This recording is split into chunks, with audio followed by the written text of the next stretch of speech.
Hey friends, and welcome to Roaming Taste videos. Today we are making atole de naranja, or Costa Rican orange pudding.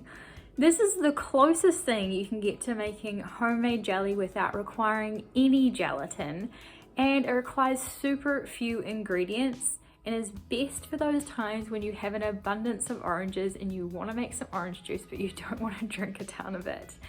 I would love to know if you give this a go, so add a comment below, tag me on Instagram Roaming Taste, and subscribe for more videos like this. We want to have fresh oranges ideally for this, and what you don't see here is some ground cinnamon which we will put on top of our pudding. Now, this is a great little tip if you have oranges and you want to make sure that you get as much juice out of them as possible. Simply just rolling them along a flat surface with the warmth of your hands and just lightly squeezing, you'll get more juice out of them this way. Now, you could definitely use store-bought orange juice if you want. However, there are preservatives most often in those. If you were to source, say from a farmer's market, freshly squeezed oranges, nothing else has been added to them, you could also use that here instead of having to press your own. But the process of squeezing your oranges is not super long. I prefer to do them old school like this instead of having one of those handheld like squeezes. And this really ensures that your juice is as fresh as possible. We don't want anything that's been sitting in the fridge for a few days here. So you don't need to stress too much about having the pulp in your juice, because we are going to use a sieve or a strainer to make sure that we only end up with the juice here when we pour it into our saucepan. We just need a small saucepan here because we only have 2 cups.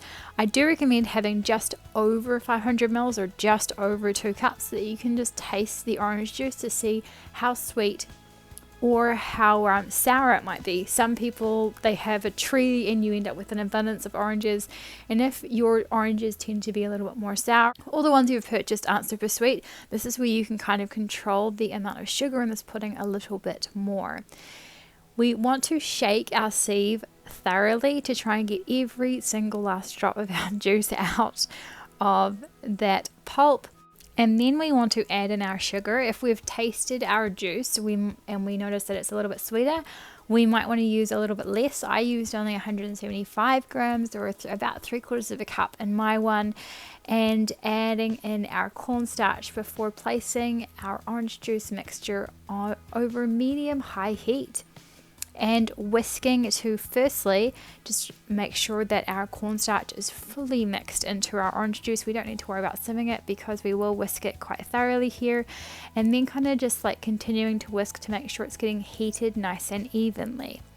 The reason we put our pudding on relatively high heat is because cornstarch or corn flour, whatever you call it, depending on where you live in the world, needs effectively to be activated or to thicken at 95 Celsius or 203 degrees Fahrenheit.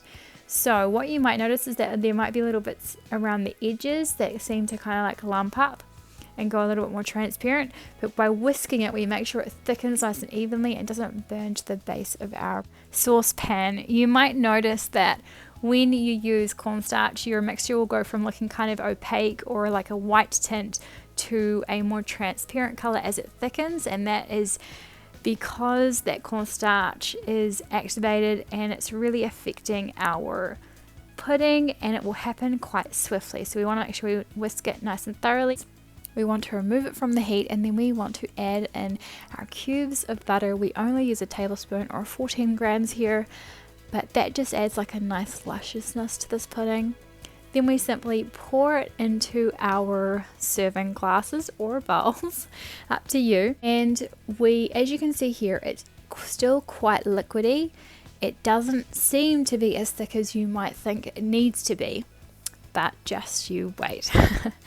We want to, I'm just going to show you the jiggle effect here. This is not sped up or affected at all. So you'll see if yours looks like this before it goes into the fridge, you've done a fantastic job, friends. Now we let it refrigerate for several hours or ideally overnight. and that jiggle test, it's completely set now. And then we want to top it with some ground cinnamon. I can't quite explain how the ground cinnamon makes this, but I feel like it's multi-dimensional in flavor, and I guess the woodiness of the cinnamon really brings out like the nice sweetness and probably balances out the acidity in those oranges.